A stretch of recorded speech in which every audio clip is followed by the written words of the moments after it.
Hey everybody, welcome back.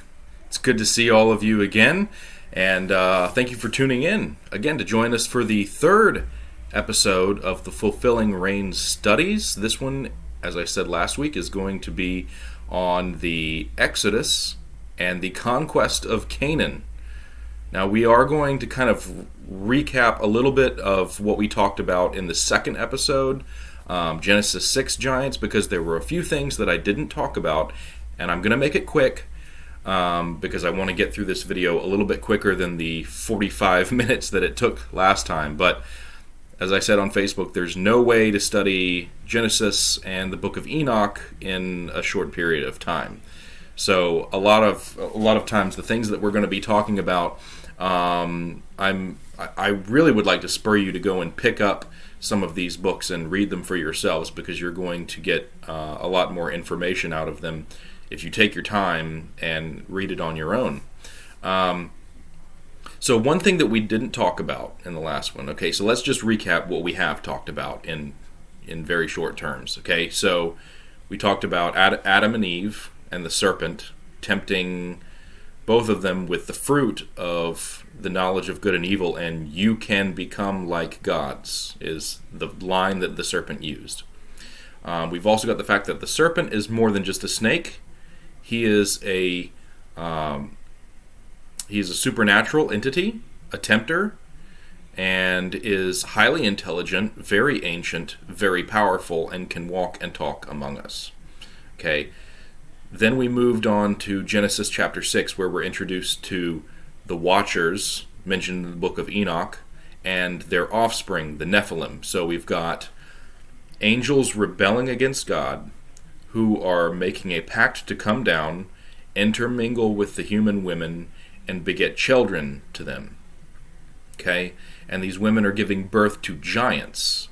We also talked about the fact that they began to sin against birds and beasts and reptiles and all manner of creature under heaven, and they began to teach mankind the mixing of one species with the other. We're not talking about, breeding German shepherds by mixing different species of dog or anything like that. We're talking about two dissimilar species being mixed together to form something else.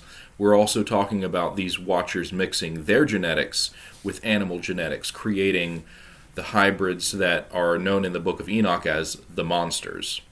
Okay, so we also talked about the Watchers teaching mankind in exchange for women, okay, the secrets that they have always been striving to learn, whether it was metallurgy or witchcraft or the signs of heaven and the earth and the stars, astrology, that sort of thing. They teach the women seduction, the beautification of the eyelids, or cosmetics, basically. And they also begin teaching them building practices, and they begin teaching men how to create hybrids of their own. And they spur them into sacrificing to demons as gods. So the ancient world is now corrupt, not just because of the fall of Adam and Eve at the Garden of Eden, but because of the invasion of the Watchers into the realm of men, the corruption of genetic material, and the teaching of abominations to mankind, and mankind is compounding its sins further and further. Okay, so God sends the flood. He says, I'm wiping the slate clean, and he spares Noah and his family because Noah is found to be without blemish. He is perfect in his generations. That's where we talked about the word tamim. Okay? So God destroys all flesh in the flood. He destroys the giants, and the giants who are destroyed in the flood become evil spirits, who we call demons today. Okay? Now, there's one verse that we talked about that says in Genesis chapter 6, there were giants in the earth in those days, meaning during the days of Jared all the way up to the flood. And then it says, and also afterward. So the question is, how are there giants afterward if they were all destroyed in the flood? And there are two schools of thought on this. One school of thought is that there were some giants who survived the flood. The second school of thought is that there was a second incursion of fallen angels repeating this process, because we know that the fallen angels who did this at first, the Watchers, were imprisoned in Tartarus, as far below hell as earth is below heaven, and they will not be released until Judgment Day, basically until the Battle of Armageddon, basically. So we know that they weren't responsible for that, so there must have been a second incursion somewhere. I tend to go more for the second incursion theory rather than that there were some giants that survived the flood. But it's up to you. You can research it for yourself and have your own opinion, your own take on it. But the fact is that there were giants after the flood. So we're going to talk about that today. So I'm briefly going to discuss the Exodus, only because I wanted to mention a few points about what was happening in Egypt at the time. So moving up to the Exodus, okay, we've got Abraham, who starts dwelling in the land of Canaan with his nephew Lot, okay, and then we come upon the destruction of Sodom and Gomorrah.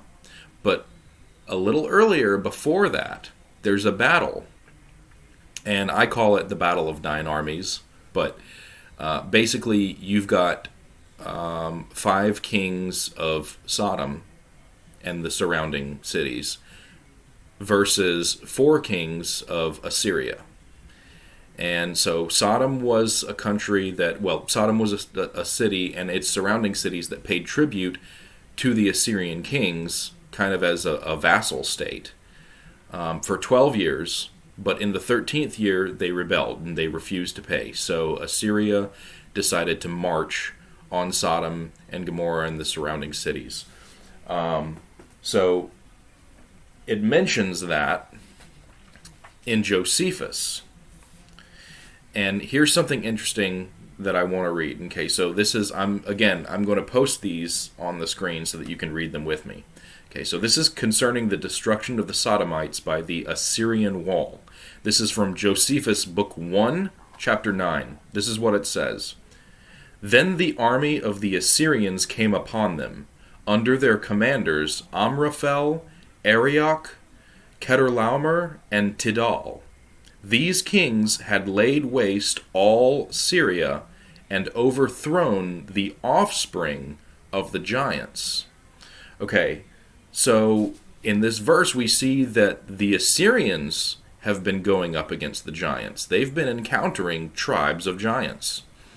And up until this point they have been overthrowing them.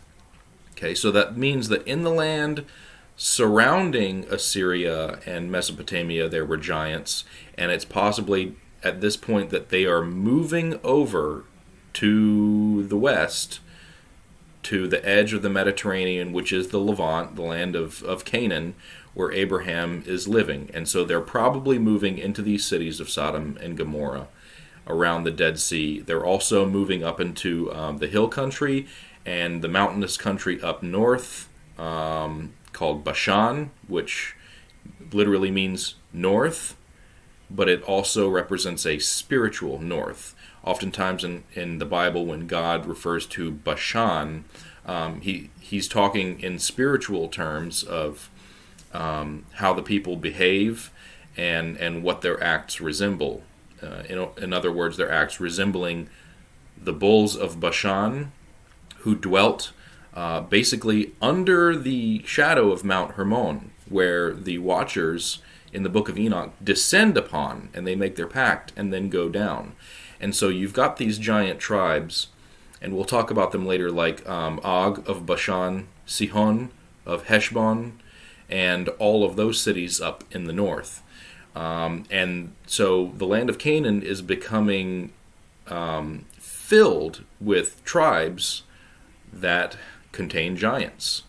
So here we start to see this incursion once again of descendants of the Nephilim.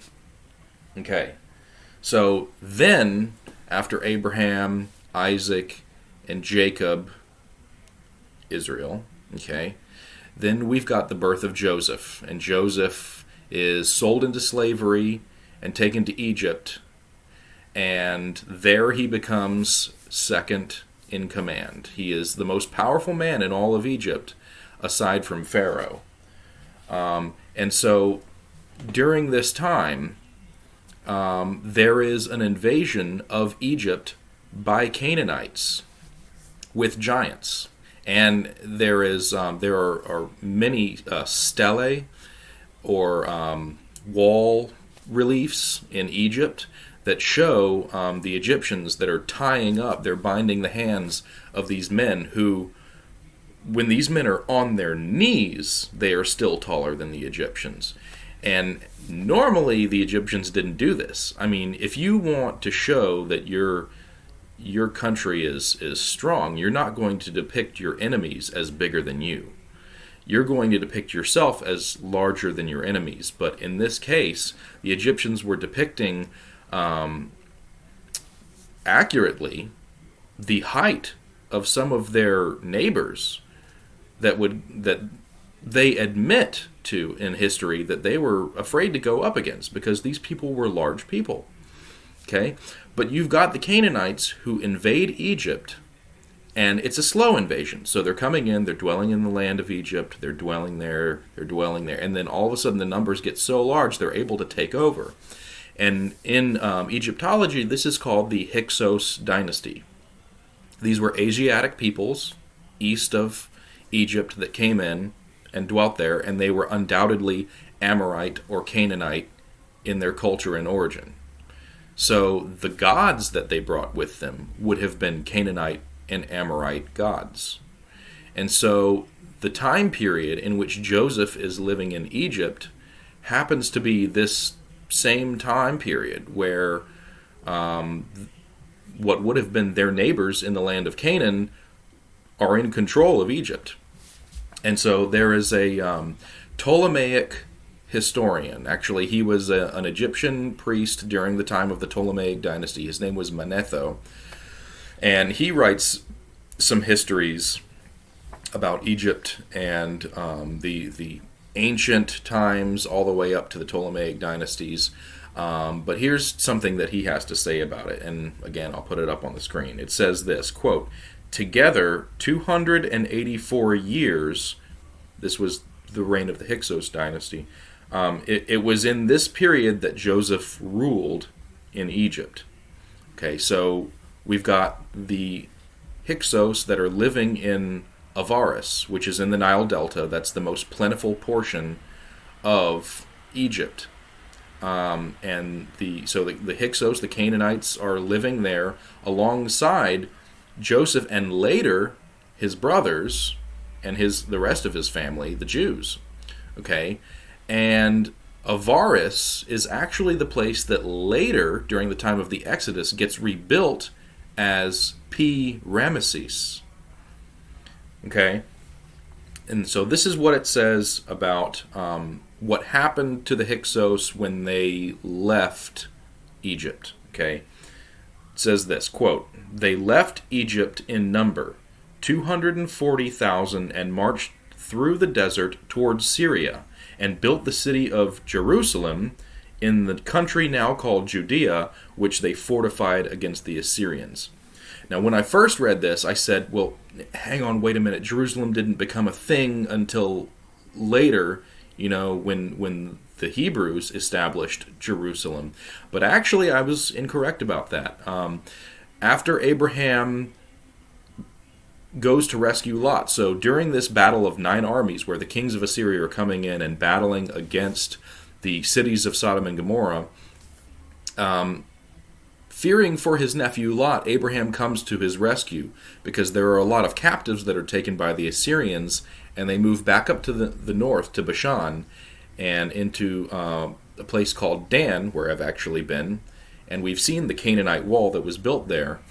And so he follows them, and actually during the night, with 318 men, is able to kill a great many number of the Assyrian army, because they're drunk, they're celebrating, they're asleep, they're weary, they're not in their armor.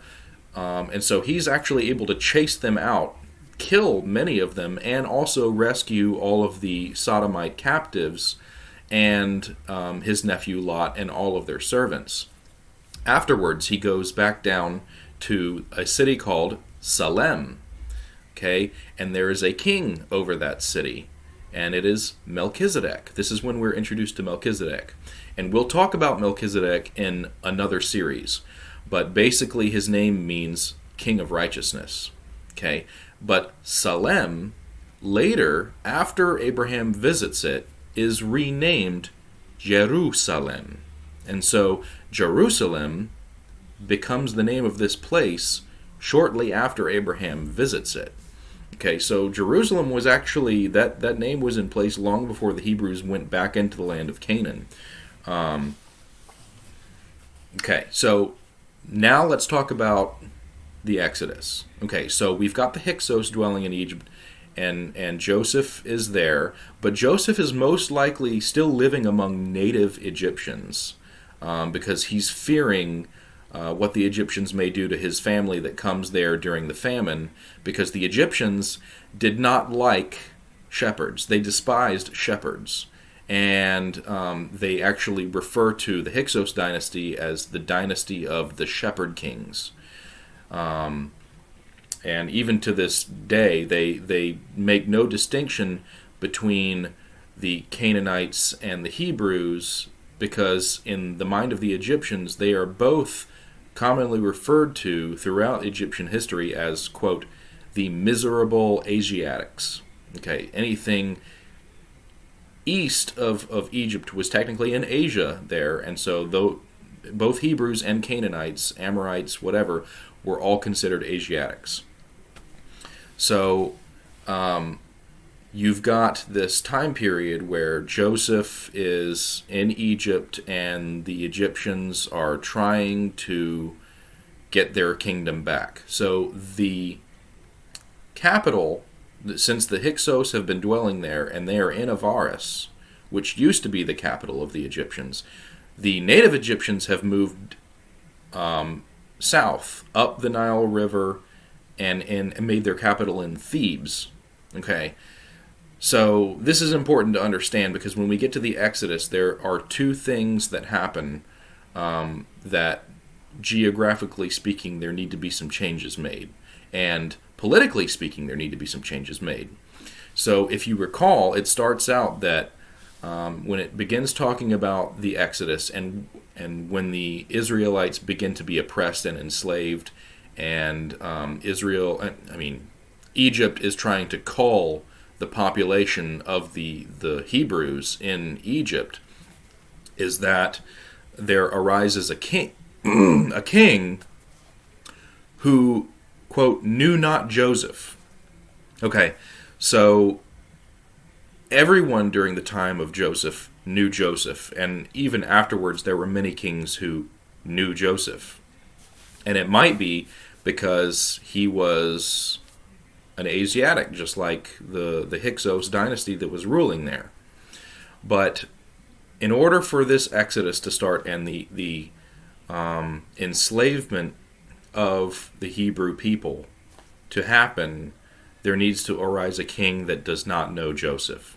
And that might happen very easily if you've got a king from Thebes who moves in, kicks out the Hyksos, and then you've got a period of time that passes by where that memory of them is now removed, almost disdainly, because they don't want to remember these people that overthrew them and took Egypt from them. So now we've got Moses. And Moses is a Hebrew, but he's adopted by Pharaoh's daughter.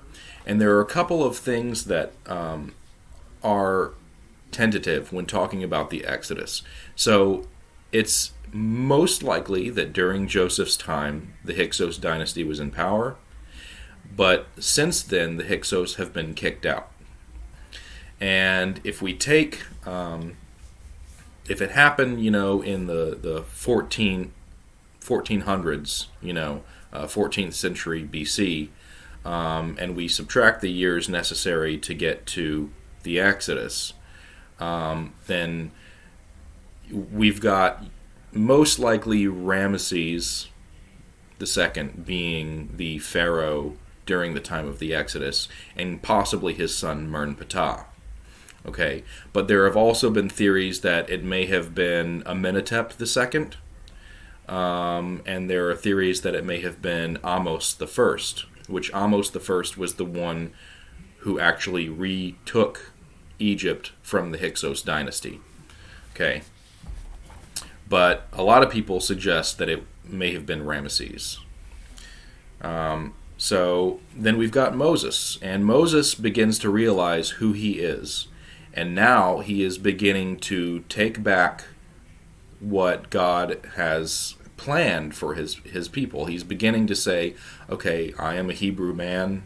I need to do something because my people are being punished. My people are being oppressed. And so it says this in Manetho about Moses. It says, he, Moses, made many laws directly opposed to the customs of the Egyptians, forbidding them to worship their gods and sacred animals. Okay, at this time, the Hyksos Dynasty, has come and gone, but their gods are still there. The gods that are being worshipped by the Canaanites are still residing in Egypt, as well as the Egyptian gods that have been reinstated. So we've got tribes who contain giants in them with their gods, right, who are demons, and they're being worshipped in Egypt, and Moses is forbidding his people from worshiping the gods of Egypt, okay, and is trying to forbid the Egyptians from worshiping these gods as well, and is trying to make a change and say, these are not God. These are idols. Okay. And so then it goes on to talk about what I just mentioned about a new king who knew not Joseph. Manetho says this about that.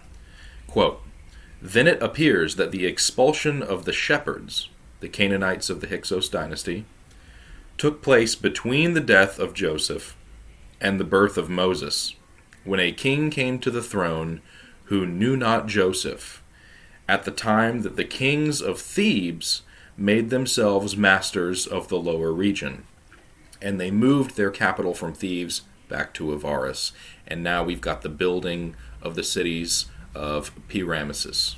Okay. And so this would have been the time that the Hebrews were oppressed and they were starting to build cities of mortar and clay, and their population begins to be culled by Pharaoh. Okay. So we're going to fast forward through the plagues, all of that, because we're really trying to talk about the giants of antiquity. Okay. So those tribes were here in Egypt and then gone, and then we've got the Exodus. Okay, so we go through the plagues. Pharaoh finally says, okay, your people can go. They cross the Red Sea, and they get to the other side, okay, which is most likely Saudi Arabia, that area over there across that little, the Red Sea kind of goes like this, like a Y. You've got the larger portion, and then you've got these two forks that come off. So most likely they crossed one of those little forks up here and into Saudi Arabia. So they would have been in the Sinai Peninsula and then crossed east. Okay, so you've got the 40 years wandering in the wilderness with the tabernacle, and you have all the laws given to them by God, the 10 Commandments. You've got the golden calf incident. And then it's time for them, after 40 years, to re-enter the land that God has promised them, the land of Canaan. But by this point, giants have multiplied in that land, and there are tribes of them. You've got the Amalekites, you've got the Amorites, you've got the Anakim, you've got the Zamzumim, the Emim, the Horim, the Jebusites. You've got all of these tribes of giants living there. Okay, so we get to the book of Numbers. Okay, And this is the time when Moses cannot enter the land, but he's sending spies in to go and spy it out. And they bring back a report. Okay, so we get to the book of Numbers, chapter 13, verses 27 through 29. And this is what it says. We came to the land to which you sent us. It flows with milk and honey, and this is its fruit. However, the people who dwell in the land are strong, and the cities are fortified and very large. And besides, we saw the descendants of Anak there. The Amalekites dwell in the land of the Negev. The Hittites, the Jebusites, the Amorites dwell in the hill country, and the Canaanites dwell by the sea and along the Jordan. So this is the first thing that they say about it, and then later on, they begin to tell of the Nephilim. Okay, and this is further down in verse 32 through 33, and it says, "The land through which we have gone to spy out is a land that devours its inhabitants, and all the people that we saw in it are of great height. And there we saw the Nephilim, the sons of Anak, who come from the Nephilim. And we seemed to ourselves as grasshoppers, and so we seemed to them." So this is, by the way, the second time in the biblical canonical text that word Nephilim is used. First it's in Genesis chapter 6, and now we find it in Numbers. Okay? Then we've got this verse from Deuteronomy, okay? And it's Deuteronomy chapter 2, verses 9 through 11, and it says this. This is God speaking to his people. "Do not harass Moab or contend with them in battle, for I will not give you any of their land for a possession, because I have given Ar to the people of Lot for a possession. The Emim formerly lived there, a people great and many, and as tall as the Anakim. Like the Anakim, they are also counted as Rephaim, but the Moabites call them Emim." So here we find the word Rephaim. So the Rephaim, what you need to understand about them is that they were also giants. And that the Rephaim, that name also means the shades. In other words, like the spirits of the dead, is that because the shades, we've got them, the Rephaim, doing ancestor worship or ancestral veneration. They're worshiping their ancestors who were giants like them, who were descended from the Nephilim.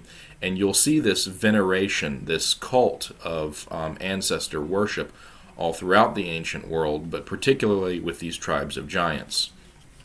And so the Rephaim, anytime you hear that word, think descendants of the giants. Okay. So we've got Moses, who cannot enter the promised land, but Joshua is chosen to be the next leader of the Hebrew people. So Moses dies just outside of Israel, basically in the land of Jordan, and then Joshua begins his conquest of the Holy Land. So Joshua moves in, and he starts picking off cities, these fortified cities here and there, and wiping out the people. And God gave a commandment to devote these cities and these people to destruction. And this is a problem that a lot of people have with the nature of God in the Old Testament, because they read these verses where it's men, women, children, everyone being killed. I mean, not a single person being left alive. And so people are saying, well, God's really bloodthirsty. He almost seems genocidal.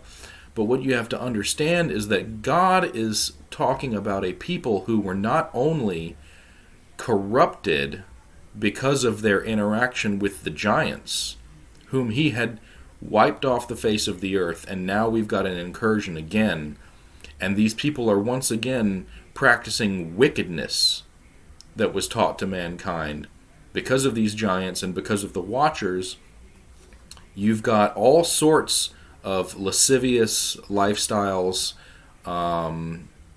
practices, and you've also got the sacrificing of their children into the flames. You've got child sacrifice everywhere, and God says, look, their iniquity is now complete. Because during the time of Abraham, when he's telling them about his descendants being sojourners in a foreign land, he says, the iniquity of the Amorites is not yet complete. Okay? But when he brings them back to the land of Canaan, when he gives them the promised land, okay, now the iniquity is complete and it's time for them to be wiped out and driven from the land.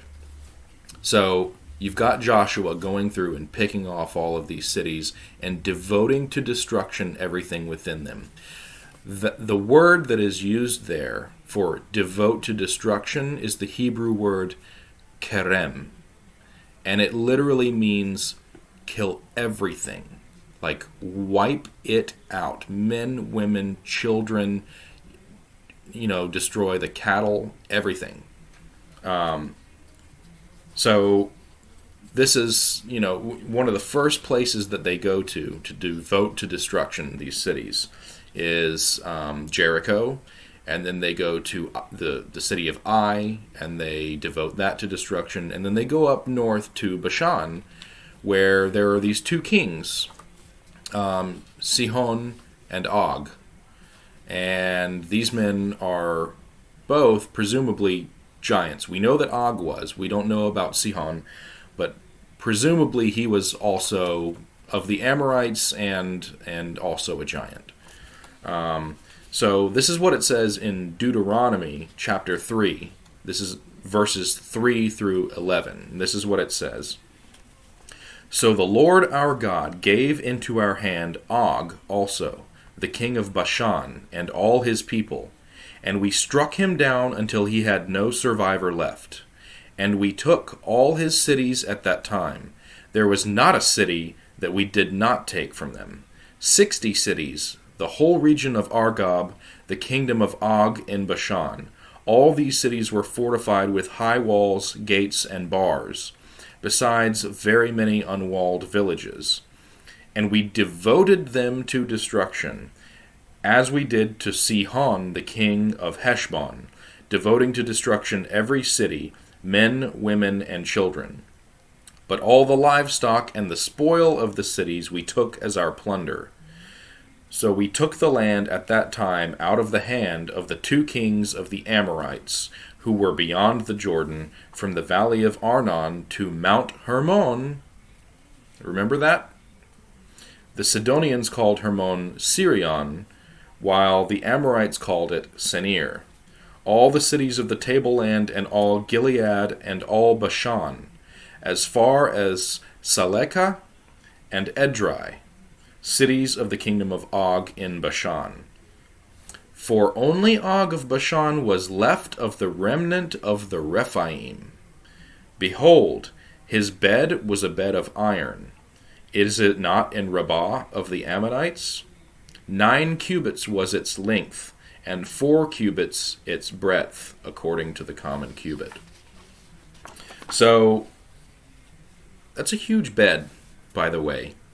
That bed, if we measured it today, would be 13 feet in length and 6 feet wide.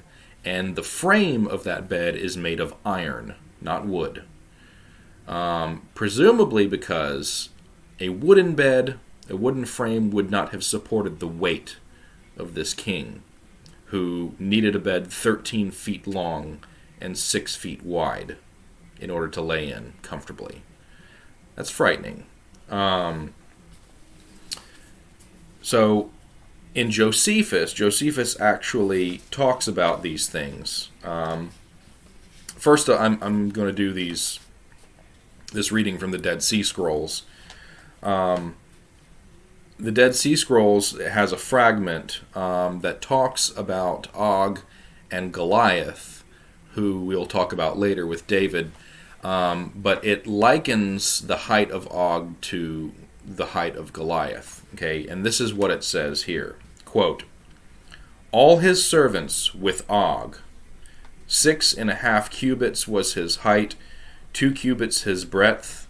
He had a spear like a cedar, a shield like a tower." By the way, right now it quickly switched from Og to Goliath. So when it's giving these measurements, it's talking about Goliath.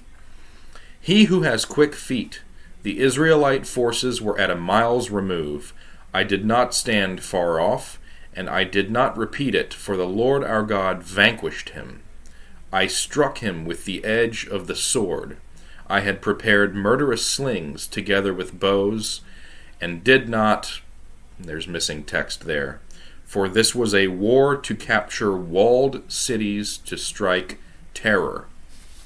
Okay, so every time that someone, whether it's Joshua or David, is conquering these walled cities, it is striking terror because they are conquering a people much taller and much more warlike than they are. And so now we get to Josephus. And Josephus talks about the giants that dwelled in the land of Canaan at that time. And so when we're talking about this particular segment of text, this is during the time that Joshua is pursuing all of these cities and in the middle of the conquest of Canaan, basically. So this is from Josephus. It's from Book 5, Chapter 2. This is what it says. "For this reason they removed their camp to Hebron, and when they had taken it, they killed all the inhabitants. There were until then left the race of giants, who had bodies so large and countenances so entirely different from other men, that they were surprising to the sight and terrible to the hearing. The bones of these men are still shown to this day, and they are unlike those of other men." Okay, so this is Josephus talking about even during his time, during the Roman occupation of Israel, the bones of the giants that were in Canaan are on display in Israel, almost like a museum. You can go up and see them, and that they were terrible to the hearing, almost like if one of these giants shouted, it would almost deafen you. So these men, these giants, now I'm not saying that everyone within these tribes, the Canaanites, the Jebusites, Hittites, Amorites, I'm not saying that all of them were giants, but I'm saying there were giants in their midst. So we've got these people who are of giant descent, descended from the Nephilim. So there must have been a second incursion, or there must have been some that survived the flood. Which one that is, I can't tell you because I don't have any definitive information this way or that way to make a decision between those two. But what we see is that the giants were in the land before the flood of Noah, and they were there after the flood. And these giants play a pivotal role in the biblical prophetic narrative, and as there were giants in the beginning, there are going to be in the end. And so there is a constant war with these giants all throughout the Bible. But we are going to see that God, in His mercy and in His grace and in His power, demonstrates that He has the upper hand, and He has won the war already. And He is going to use His people who, in the eyes of their surrounding neighbors, are like grasshoppers, as it says. And God is going to use His humble people to overthrow the giants. So moving forward, next week we're going to talk a little bit about David and Goliath, I believe. Actually, let me just double check that. I have the list in my pocket. So yes, David and the giants. So obviously we're going to be talking about Goliath, but we're also going to be talking about Goliath's 4 brothers that were dwelling in Gath.